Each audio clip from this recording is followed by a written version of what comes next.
Aujourd'hui, je suis avec David Lambert, qui est le CTO de MyTraffic. Merci David d'avoir accepté l'invitation. Avec plaisir.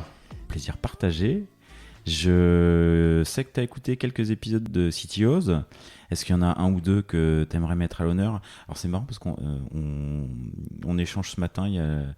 À une semaine près, tu aurais pu faire un feedback sur quelqu'un que tu connais bien, Nicolas Denayer. Ouais, effectivement, c'est un peu dommage. Ça sort la semaine prochaine. Ah, c'est vrai ? Ouais. Bon, je pense que je vais l'écouter sans aucune faute. Est-ce qu'il y en a d'autres qui t'ont plu ? Ouais, j'ai beaucoup aimé celui de Jérôme Dubreuil, de Decathlon. Ouais. Et plutôt long, j'ai mis pas mal de temps. Ce que j'ai beaucoup aimé, en fait, c'est... Tu l'as écouté en accéléré ou tu t'es fait 1h40 ? C'est le plus long de CTOs. Hein. Ouais, je crois que c'était 1h50. Je pense que je l'ai fait en 1.2, donc pas trop accéléré non plus. Ouais. On passe beaucoup de temps aussi sur son parcours qui est quand même incroyable, parcours de folie, un gros focus sur l'IoT en fait qui est peu commun, du moins dans mon entourage, j'en ai pas trop. Et aussi c'est arrivé chez Decathlon où est-ce qu'il a un gros challenge de manager autant de monde et où est-ce que l'aspect de prise de décision en fait et l'aspect de comment je vais en fait démarrer cette idée-là, elle arriver à ce qu'il y ait des gens bien loin, des équipes bien loin qui vont finalement l'exécuter et se dire est-ce que c'est les bons choix. Je trouvais ça magnifique et sans oublier aussi tout ce qui était lié au futur du sport chez Decat. Donc le petit dongle qu'on met dans la raquette de ping-pong, lui il m'a tué quand même. Ouais. Ouais. Donc qui va te permettre d'ajuster tes top spins, tes coupés, tes services. Ouais, non, ça va être fou ça. Hein. Ouais, complètement.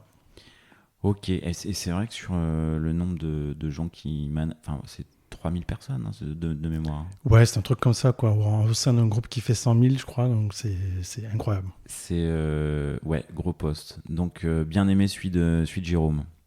Ouais, et j'ai écouté celui aussi de Sylvain, là, de chez Mint, qui a aussi un parcours vraiment incroyable. Je l'ai lu déjà, j'ai vu Globetrotter comme le titre du podcast.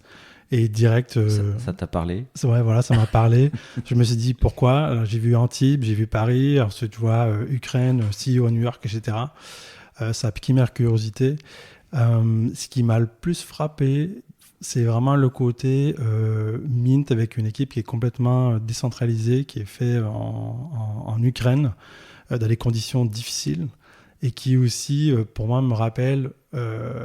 ou me dire contredisent un peu les a priori qu'on a souvent de se dire je vais bâtir mes propres équipes, je vais tout recruter tout le monde, tout ce qui est service ça fonctionne pas et là le modèle 100% 100% prestat, quasi 100%, ouais, je pense qu'il y a certains rôles qui étaient pas dedans. Ouais, je crois que les data scientists quelque chose du genre, ouais. Et là pour le coup là pour moi je me suis dit ça m'a ouvert un peu une porte si tu veux dans la tête. Peut-être une prochaine aventure, quoi.